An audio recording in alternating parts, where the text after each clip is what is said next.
Hi, welcome to Loft 801. My name is Diego, and today I'm talking about Run Rabbit Run. Dainareid's psychological chiller builds a fragile house of grief. A single mother, Sarah, is haunted by what she can't say about the sister she lost, while her daughter begins acting like that very sister. Quick heads up, this review may contain the occasional minor spoiler, but I'll do my best to avoid them. From its first image, the movie tells you exactly what ride you're on. A drone gliding over a swamp while a low, gloomy hum thrums underneath. Sarah, a fertility doctor, wakes up on black sand and dirt. We cut away to Mia's birthday. You can immediately track grief, denial, and the sense that nature itself is holding a secret. This is the film's strength, tone, and performance. They carry me even when the pacing slows and the film remains ambiguous. At home, Mia finds a white, red-eyed rabbit and names it Rabbit. That night, after the birthday party, Sarah burns a birthday card from Grandma Joan and she tries to release Rabbit. However, Rabbit bites her, literally marking the moment she tries to throw the past away while Mia witnesses from the balcony. Lilylatorre's acting hooked me. Mia insists on meeting Joan. Seeing Mia's unnatural magnetism toward a grandmother she's never met is a little unsettling. Sarah begrudgingly caves and takes her to see her. Joan recognizes Mia as Alice, Sarah's long-dead sister, and this is the fulcrum of the movie. Mia believes that she is Alice and throws tantrums until Sarah agrees to take her to their childhood home. At the beginning of this movie, I thought Sarah was a good mom. As the movie progressed, my opinion about Sarah quickly changed and I realized she should have never been a mom. She has too severe trauma to be an effective parent. At the childhood home, Mia claims Alice's room and her actions force Sarah to deal with her trauma and past. The general premise of this movie is a slow spiral into madness. Sarah tries to dodge and avoid responsibility by burning the card, avoiding Joan, and hiding photos of Alice. I like the emotional cause and effect of this movie. Every action Sarah takes results in an action from Mia. This is good and makes their dynamic engaging. However, the middle of this movie gets a little bit too repetitive with Sarah running around looking for Mia. Mia,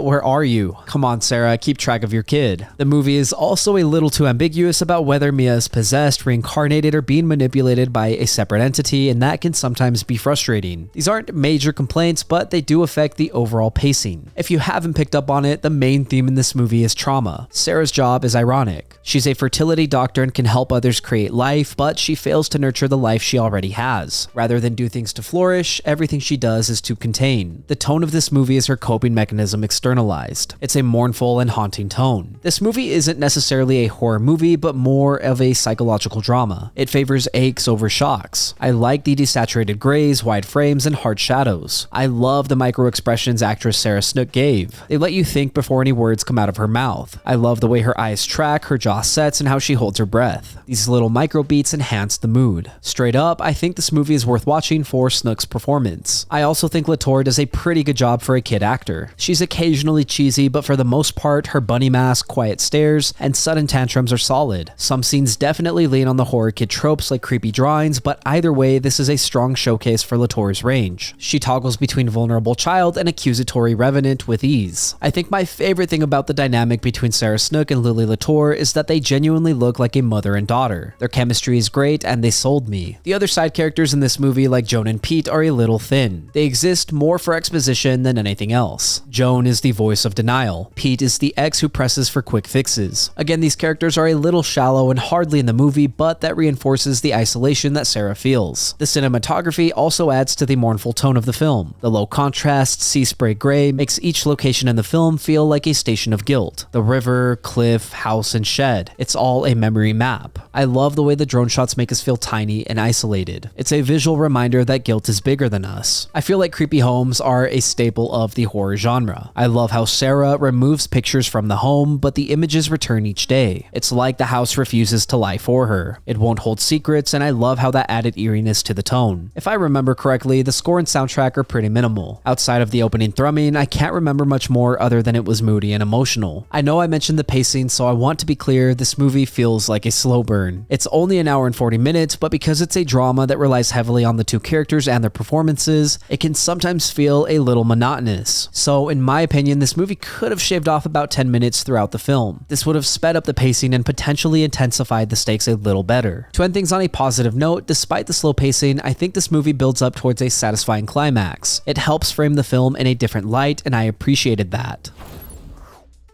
Run Rabbit Run won't jolt you. It wants to steep you in grief until the air feels heavy, and on that wavelength, it works. The craft, the mournful drone shots, the coastal grays, the house that refuses to keep secrets, and the performances, Sarah Snook's micro-expressions, Latorre's eerie flips between child and revenant carry the movie even when the middle spins its wheels, and the supernatural rules stay fuzzy. I wish it were 10 minutes tighter, but the final cliffside sequence reframes the story with a gut punch that lingers. If you're into psychological atmosphere first dramas about trauma, more ache than shock, this is worth watching. While this certainly wasn't the horror movie of the year for me, it's especially worth watching due to Sarah and Lily. Thank you for listening to my review of Run Rabbit Run. If you enjoyed the content, leave a like and hit subscribe. If you did not enjoy the content, thank you for sticking around. As always, I would love to read what you have to say, so leave a comment and let me know what you're thinking. Also, if there's something you want to see reviewed, don't forget to let me know and I will do my best to get to it. Lastly, if you want to see some more from me, then you can check out my vlogs linked up above or my podcast, Good Friends. Again, thank you for watching. My name is Diego and I will see you next time.